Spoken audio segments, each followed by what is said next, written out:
নমস্কার বন্ধুরা, কম্পিটিটিভের দুনিয়ায় আপনাদের প্রত্যেককে স্বাগত এবং আপনার সাথে আছি আমি পর্ণদীপ।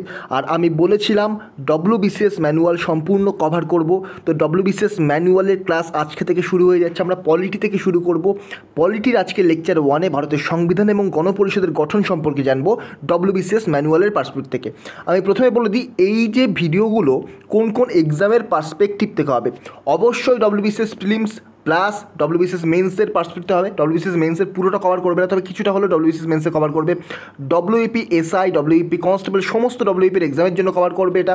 SSC এবং অন্যান্য সমস্ত এক্সাম, UPSC সিভিল সার্ভিস বাদ দিয়ে বা UPSC যে অন্যান্য এক্সামগুলো আছে, CAPFSC বা CDS আছে, CDSও কিছুটা কভার হয়ে যাবে, কিন্তু CAPFSC এবং UPSC যে সিভিল সার্ভিস, এই দুটো এক্সাম বাদ দিয়ে মোটামুটি যত ধরনের ভারতবর্ষে এক্সাম রয়েছে ম্যাক্সিমাম 90% এক্সাম কিন্তু এগুলো কভার করে নেবে এই লেকচারগুলো। তো রেগুলার লেকচারগুলো দেখতে থাকবেন এবং কভার করুন। আপনার কাছে যদি বই থাকে তাহলে তো আরও ভালো, এখানে আপনারা কনসেপ্টটা জেনে যাবেন। অ্যাকচুয়ালি আমি এখানে শুধুমাত্র কিন্তু বইতে যেটা লেখা রয়েছে সেটা আপনাদের পড়ানোর জন্য আসিনি। এখানে আপনাদের ব্যাকগ্রাউন্ড বলবো, কনসেপ্ট বলবো, যাতে আপনাদের কিন্তু বই পড়লে আর মুখস্থ করতে যেতে না হয়, আপনাদের মাথার মধ্যে কনসেপ্টটা যেন থেকে যায়। আর যাদের কাছে বই নেই তাদের জন্য তো ভেরি ভেরি হেল্পফুল হবে। আমি PDF প্রোভাইড করে দেবো আমি আমার টেলিগ্রাম চ্যানেলের নাম এগিয়ে চলো। আচ্ছা, আমার যে WBCS 2023-এর পেইড ব্যাচ রয়েছে, ব্যাচ 1 এবং ব্যাচ 2 পূর্ণ হয়ে গেছে, তবুও এখনও ব্যাচ 2-তে স্টুডেন্টদের নেওয়া হচ্ছে, এনরোল করানো হচ্ছে। মাত্র 750-তে আপনারা complete course, chapter wise mock test, Telegram group সব কিছু পেয়ে যাচ্ছেন। লিঙ্ক ডিসক্রিপশন বক্সে দেওয়া রয়েছে। চলুন শুরু করা যাক। তো আমাদের আজকের যে টপিক, খুবই ছোটো একটা টপিক, আমরা বেশি আজকে আলোচনা করবো না, প্রথম দিনের লেকচার, বেশি আলোচনা করবো না। আজকে আমরা দেখব ভারতের সংবিধান এবং গণপরিষদের গঠন। দেখুন, আমাদের যে ভারতের সংবিধান, এটাই কিন্তু অ্যাকচুয়ালি আমাদের সাংগঠনিক আইন। এখানে বলছে দেশের সাংগঠনিক আইন, যার মাধ্যমে বর্ণিত নীতিসমূহ ও গঠন ব্যবস্থার উপর ভিত্তি করে দেশের আইন নির্ধারিত হয়। দেখুন, 1947 সালের আগে পর্যন্ত ইংরেজরা ভারতে শাসন করে গেছে প্রায় 200 বছরের কাছাকাছি।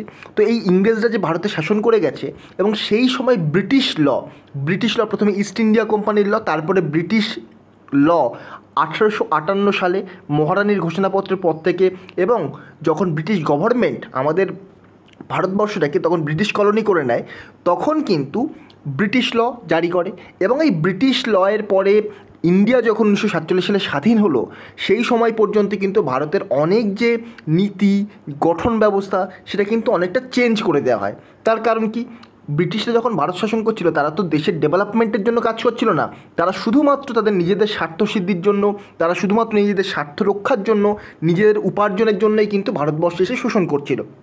কিন্তু যখন ভারত স্বাধীন হলো, তখনকার দিনের পলিটিক্যাল লিডাররা তখন দেশটাকে এগিয়ে নিয়ে যাওয়ার জন্য, ডেভেলপমেন্ট করার জন্য বিভিন্ন রকমের আইন, বিভিন্ন রকমের নতুন গঠন ব্যবস্থা শুরু করেন। তো সেই সমস্ত আইন, সেই সমস্ত গঠন ব্যবস্থাকে মিলিত রূপে যে বইটা তৈরি করা হয়, এক কথায় বলতে গেলে সেটাই হচ্ছে ভারতের সংবিধান। এটা আমাদের যে আইন, আমাদের যে নীতি সমূহ যেগুলো রয়েছে, আমাদের গঠন ব্যবস্থা, সব কিছুর ডেসক্রিপশান কিন্তু এই হচ্ছে আমাদের ভারতের সংবিধান। আর এটাই হচ্ছে দেশের সর্বোচ্চ আইন।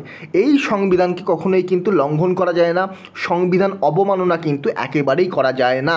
এবারে দেখুন, এই সংবিধানে বলা হয় যে কখনোই এই সংবিধানের বেসিক স্ট্রাকচার, অ্যাকচুয়ালি সংবিধানে এটা বলা নেই, পরবর্তীকালে সুপ্রিম কোর্ট কিন্তু রায় দেয় যে এই সংবিধানের বেসিক স্ট্রাকচারকে কিন্তু কখনোই আমরা চেঞ্জ করতে পারবো না। অ্যাকচুয়ালি আমরা যাদেরকে চুজ করে পার্লামেন্টে পাঠাচ্ছি, তারা কখনোই কিন্তু এটাকে চেঞ্জ করতে পারবে না, অর্থাৎ বেসিক স্ট্রাকচারকে চেঞ্জ করা যাবে না। তবে সংবিধান যেহেতু অনেক আগে করা, 1947 সালের সময় করা, তো সেই জন্য বিভিন্ন সময়ের পর সময় যখন এগিয়ে আসবে, তখন কিন্তু অনেক সংবিধানের রূপান্তরের দরকার হবে, সংবিধানের কিছু পরিবর্তনের দরকার হবে। সেই জন্য এই সংবিধানের অ্যামেন্ডমেন্ট অবশ্যই করা যাবে, এই সংবিধানের সংশোধন অবশ্যই করা যাবে, কিন্তু এই সংবিধানের যে বেসিক স্ট্রাকচার, যেমন ধরুন ফান্ডামেন্টাল রাইট, আমাদের যে মৌলিক অধিকার, এইগুলোকে কিন্তু অ্যাবলিশ করা যাবে না। কারণ দেখুন, আমাদের এই ফান্ডামেন্টাল রাইটগুলোকে যদি অ্যাবলিশ করা হয়, তাহলে আপনার বেঁচে থাকার কোনো রকম রাইটই থাকবে না। আপনার যদি ফান্ডামেন্টাল রাইট সমগ্র অ্যাবলিশ করে দেওয়া হয়, আপনার ইকুয়ালিটি বা বেঁচে থাকার রাইট, শিক্ষার অধিকার কিছুই কিন্তু আপনার হাতে থাকবে না। আপনি কিন্তু শোষিত হবেন, যার কাছে পাওয়ার রয়েছে, যার কাছে টাকা রয়েছে, যার কাছে পাওয়ার রয়েছে, তারা কিন্তু আপনাকে শোষণ করবে। আর এগুলো যাতে না হয়, এই ফান্ডামেন্টাল রাইট, এই যে বেসিক স্ট্রাকচারের অবমাননা যাতে না হয়, এবং এই বেসিক স্ট্রাকচার যাতে লঙ্ঘিত না হয় সংবিধান সংশোধনের মাধ্যমে, সেটা দেখার দায়িত্ব কার রয়েছে? Supreme court. সেই পাওয়ার কার হাতে রয়েছে? সুপ্রিম কোর্টের রয়েছে। নেক্সট পয়েন্ট বলছে দেখুন, সংবিধানের শ্রেণীবিভাগ নিম্নরূপ। দু রকমভাবে সংবিধানের শ্রেণীবিভাগ করা হয়, একটা হচ্ছে লিখিত সংবিধান, একটা হচ্ছে অলিখিত সংবিধান। ভারতের সংবিধান হচ্ছে লিখিত সংবিধান, অলিখিত সংবিধান হচ্ছে ব্রিটিশ সংবিধান। এবার আমি ছোট্ট করে বলে দিই লিখিত সংবিধান এবং অলিখিত সংবিধানের মধ্যে পার্থক্য কী।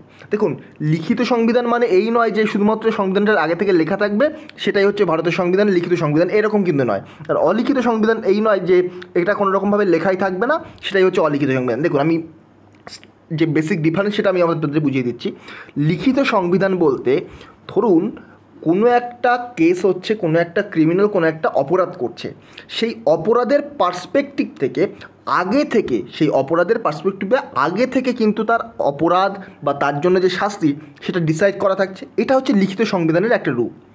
অলিখিত সংবিধান, ব্রিটিশ সংবিধান কেমন, যে কোনো একটা অপরাধ হচ্ছে যেটা ধরুন 1800 সালে সেটাকে গুরুত্বপূর্ণ অপরাধ হিসেবে ধরা হতো না, বর্তমান দিনে এটাকে গুরুত্বপূর্ণ অপরাধ হিসেবে ধরা হচ্ছে। তো সময়ের সাথে সাথে সময়ের পার্সপেক্টিভ থেকে, বিভিন্ন অপরাধের পার্সপেক্টিভ থেকে এই যে শাস্তি সেটা কিন্তু চেঞ্জ হবে।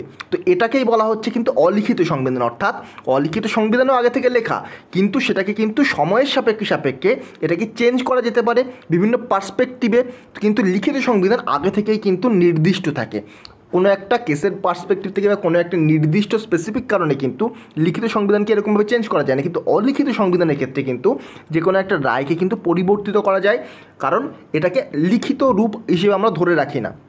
তাহলে লিখিত এবং অলিখিত পার্থক্যটা মোটামুটি আপনারা আইডিয়া করতে পারলেন। দেখুন, এটা কিন্তু আমি আপনাদের বোঝানোর জন্য বললাম, এটাকে একেবারে স্পেসিফিকভাবে নেবেন না। মনে রাখুন, লিখিত সংবিধান ভারতের সংবিধান আর অলিখিত সংবিধান হচ্ছে ব্রিটিশ সংবিধান। আচ্ছা, নেক্সট বলছে ভারতীয় সংবিধান বিশ্বের সর্বাপেক্ষা বৃহৎ লিখিত সংবিধান। এটাও মাথায় রাখবেন, ভেরি ইম্পর্টেন্ট একটা পয়েন্ট। ভারতের সংবিধান বিশ্বের মধ্যে সবচেয়ে বড়, সবচেয়ে বৃহৎ লিখিত সংবিধান ভারতের সংবিধান। নেক্সট দেখুন, দেখুন এবার বলছে একটু ব্যাকগ্রাউন্ডটা বলছে। দেখুন, এম.এন. রায়, খুব ইম্পর্ট্যান্ট। এম.এন. রায়ের হিস্ট্রি আমি একটু বলে দিই। এম.এন. রায়, দেখুন এম.এন. রায় প্রথমে কিন্তু লেনিনের খুব ভক্ত ছিলেন এবং এম.এন. রায় তিনি লেনিনের কাছে গিয়েছিলেন দেখা করার জন্য। তো সেই সময় লেনিন এম.এন. রায়কে কী বলেছিলেন যে তুমি এখানে কী করছো, নিজের দেশে যাও, নিজের দেশে গিয়ে নিজের দেশের ডেভেলপমেন্টের জন্য কাজ করো, নিজের দেশটাকে এগিয়ে নিয়ে যাওয়ার চেষ্টা করো, এটাই তোমার আইডিওলজি হওয়া উচিত। তারপরে এম.এন. রায় ভারতবর্ষে চলে আসেন এবং তিনি একজন প্রখ্যাত কিন্তু কমিউনিস্ট লিডার ছিলেন। এম.এন. রায় একজন কমিউনিস্ট লিডার ছিলেন। আপনারা জানেন যে লেনিন অবশ্যই কমিউনিস্ট লিডার, তো তেমনই কিন্তু এম.এন. রায় তিনিও কিন্তু কমিউনিস্ট লিডার ছিলেন। তো 1934 সালে এম.এন. রায় তিনি কিন্তু প্রথম সংবিধান রচনার জন্য চিন্তাভাবনা করেন যে আমাদের জন্য এমন একটা সংবিধান থাকা দরকার যাতে আমাদের দেশের মানুষের ডেভেলপমেন্ট হওয়া উচিত, আমাদের দেশের মানুষের গ্রোথ হওয়া উচিত, আমাদের দেশটার গ্রোথ হওয়া উচিত। এই দরকারটা কিন্তু এম.এন. রায় প্রথম তিনি গুরুত্বটা উপলব্ধি করতে পারেন এবং তিনি এটাই ভাবতে পেরেছিলেন যে ভারতের জন্য অবশ্যই একটা নির্দিষ্ট আইনের বই, একটা নির্দিষ্ট আইন থাকা দরকার, সব কিছুই একটা নির্দিষ্ট নিয়মে হওয়া দরকার যাতে কেউ কোনো রকমভাবে শোষণ করতে না পারে ভারতীয়দের ওপরে। তো 1934 সালে কিন্তু এম.এন. রায় প্রথম এই ব্যাপারটা নিয়ে চিন্তাভাবনা করেন এবং 1935 সালে কংগ্রেস কিন্তু জাতীয় কংগ্রেস, সেই সময় জাতীয় কংগ্রেসের সাথে সবচেয়ে পাওয়ার ছিল, জাতীয় কংগ্রেস কিন্তু এই ভাবনাটাকে আরেকটু এক ধাপ এগিয়ে নিয়ে যায় এবং 1940 সালে ব্রিটিশরা যখন আগস্ট অফার করে, আগস্ট অফার 1940 সালে আপনারা জানেন, তো আগস্ট অফার যখন 1940 সালে ব্রিটিশরা করে, সেই সময় কিন্তু সরকারও এই যে দাবিটাকে স্বীকৃতি দেয়, যে বলে যে এবার থেকে আমরা চেষ্টা করব যে এই টাইপের কিছু একটা প্রভিশন আনার। তারপরে বলছে দেখুন ভারতীয় সংবিধান কবে গ্রহণ এবং কবে কার্যকরী। দেখুন, ভারতের সংবিধান গ্রহণ এবং কার্যকরী হওয়ার মধ্যে পার্থক্য রয়েছে। গ্রহণ হচ্ছে মানে গণপরিষদে, কনস্টিটিউয়েন্ট অ্যাসেম্বলিতে, আমরা পরে দেখব গণপরিষদের গঠন, গণপরিষদ কবে তৈরি হচ্ছে, সব কিছুই দেখব, চিন্তার কারণ নেই। তো ভারতের সংবিধান 1949 সালের 26শে নভেম্বর কিন্তু জনগণ কর্তৃক গৃহীত হয়। সালটা মনে রাখবেন, পরীক্ষায় কিন্তু কোশ্চেন আসে, অ্যাডপ্ট হয় পরীক্ষায় এইভাবে টার্ম আসে, ভারতের সংবিধান কবে অ্যাডপ্ট হয়। তো অ্যাডপ্ট হয় কত সালে, 1949 সালের 26শে নভেম্বর। কিন্তু কার্যকরী হয় মানে কবে থেকে ইমপ্লিমেন্ট হচ্ছে, কার্যকরী হচ্ছে, কেম টু ইন ফোর্স 1950 সালের 26শে জানুয়ারি কিন্তু সম্পূর্ণরূপে ভারতের সংবিধান কার্যকরী হয়। তারপরের পয়েন্ট বলছে দেখুন, মূল সংবিধান, আমাদের সংবিধান যখন গ্রহণ হয় এবং পরবর্তীকালে কার্যকরী হয়, সেই সময় আমাদের কনস্টিটিউশনের টোটাল 395টা আর্টিকেল ছিল, 22 পার্ট ছিল এবং 80 শিডিউল ছিল। আবার রিপিট করছি, 395 আর্টিকেল, 22টা পার্ট এবং 8টি শিডিউল ছিল। কিন্তু পরবর্তীকালে যখন সংবিধান বারবার সংশোধন করা হয়, বর্তমানে কিন্তু আমাদের কনস্টিটিউশনে 448টা আর্টিকেল আছে, 12 শিডিউল রয়েছে এবং 25টা কিন্তু পার্ট রয়েছে। এটাও মাথায় রাখবেন, পরীক্ষার জন্য কিন্তু ইম্পর্টেন্ট, যখন তখন জিজ্ঞাসা করা হতে পারে। বর্তমানে 448 আর্টিকেল, 12টি শিডিউল এবং 25টি পার্ট আছে। শিডিউলের মানে কিন্তু তফসিল। আপনারা ইংলিশে টার্মকে মনে রাখবেন, আমি যে টার্মগুলো ইংলিশে বলে দিচ্ছি চেষ্টা করবেন মনে রাখার, কারণ এখান থেকে কিন্তু পরীক্ষায় এই ইংলিশ টার্মগুলোই বেশিরভাগ সময় ইউজ করা হয়। নেক্সট পয়েন্ট বলছি, দেখুন 1946 সালের 16ই মে তারিখে গৃহীত ক্যাবিনেট মিশন পরিকল্পনার অধীনে গঠিত গণপরিষদের দ্বারা ভারতীয় সংবিধান গঠিত হয়েছিল। দেখুন 1946 সালের 16ই মে তারিখে গৃহীত ক্যাবিনেট মিশন, এটা অ্যানালিসিস করার কিছুই নেই, জাস্ট একটা ডেটা। তারপরে বলছি 42তম সংবিধান সংশোধন, ভেরি ভেরি ইম্পর্ট্যান্ট। 1976 সালে আমাদের সংবিধান সংশোধন হয় 42তম, এর আগে 41 বার হয়ে গেছে, আর 1976 সালে 42তম সংবিধান সংশোধনী কিন্তু হয়। তো এই 42তম সংবিধান সংশোধনী যখন হয়েছিল, এটাকে কিন্তু বলা হয় সংবিধানের ক্ষুদ্র সংস্করণ, বা এটাকে আমরা বলবো মিনি কনস্টিটিউশন। আমরা এটাকে বলবো কি মিনি কনস্টিটিউশন। কাকে বলবো? 42তম সংবিধান সংশোধনী, 42nd কনস্টিটিউশন অ্যামেন্ডমেন্ট অ্যাক্ট 1976। তো 42তম সংবিধান সংশোধনী আইন 1976, এটাকে আমরা বলবো মিনি কনস্টিটিউশন বা সংবিধানের ক্ষুদ্র সংস্করণ। এখানে কিন্তু খুবই গুরুত্বপূর্ণ তিনটে গুরুত্বপূর্ণ টার্মকে কিন্তু অ্যাড করা হয়। কি কি? সেকুলার, সোশ্যালিস্ট আর ইন্টিগ্রিটি, এই তিনটে টার্মকে কিন্তু যোগ করা হয়। Very very important. আমরা 1976 সালের 42nd কনস্টিটিউশন অ্যামেন্ডমেন্ট সম্পর্কে আরও অনেক তথ্য জানবো, কিন্তু আমরা যখন লেকচার আরও এগিয়ে নিয়ে যাব। আপাতত এইটুকু জেনে রাখুন, এটাকে মিনি কনস্টিটিউশন বলা হয় এবং এখানে তিনটে ইম্পর্টেন্ট টার্ম অ্যাড করা হয়, সেকুলার, সোশ্যালিস্ট এবং ইন্টিগ্রিটি। নেক্সট দেখুন গণপরিষদের গঠন। দেখুন গণপরিষদের টোটাল কিন্তু সদস্য সংখ্যা ছিল 389 ছিল গণপরিষদের সদস্য। এদের মধ্যে 296 ছিল প্রাদেশিক আইনসভার সদস্যদের দ্বারা নির্বাচিত। অর্থাৎ ব্রিটিশ ভারতে, সেই সময় ব্রিটিশ ভারতে 11টি গভর্নর শাসিত প্রদেশ ছিল, সেখান থেকে 292 জন এবং মুখ্য 4টে যে কমিশনার এরিয়া ছিল, যেমন দিল্লি, আজমের, মারওয়ার, কুর্গ, ব্রিটিশ বালুচিস্তান, এখান থেকে 4 জন করে কিন্তু প্রতিনিধি ছিল। তো মনে রাখবেন তখনকার দিনে প্রভিন্সিয়াল যে অ্যাসেম্বলি থেকে, সেখান থেকে কিন্তু টোটাল 296 জনকে নেওয়া হয়েছিল প্রাদেশিক আইনসভা থেকে, প্রভিন্সিয়াল অ্যাসেম্বলি থেকে। আর বাকি কিন্তু নেওয়া হয়েছিল প্রতিটি প্রদেশে মুসলিম, শিখ, এই ধরনের যে সম্প্রদায়গুলো ছিল, সংখ্যা লঘু ছিল, তাদেরকে কিন্তু জনসংখ্যার অনুপাতে আসন দেওয়া হয়েছিল। এখানে বাকি যে 93টা, এখানে 389 দেখছি, তার মধ্যে 296 এখান থেকে দেখতে পেলেন। আর তারপরে যে বাকি যে 93টা আসন দেখতে পাচ্ছেন, এগুলো কিন্তু দেশীয় রাজা প্রিন্সলি স্টেট বলা হয়। দেশীয় রাজাদের ইংলিশ টার্ম কি?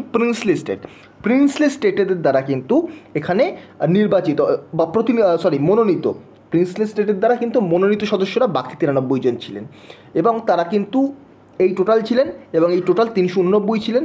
আর এটাকে একটু মাথায় রাখবেন। আর মনে রাখবেন প্রতি রাজ্য এবং প্রদেশ থেকে তার জনসংখ্যার ভিত্তিতে আসন বরাদ্দ করা হয়েছিল, এবং গড়ে 10 লক্ষ জনসংখ্যা পিছু একটি করে আসন কিন্তু নির্দিষ্ট করা হয়। কত? গড়ে 10 লক্ষ। এটা এসএসসিতে এসে গেছে এই কোশ্চেনটা।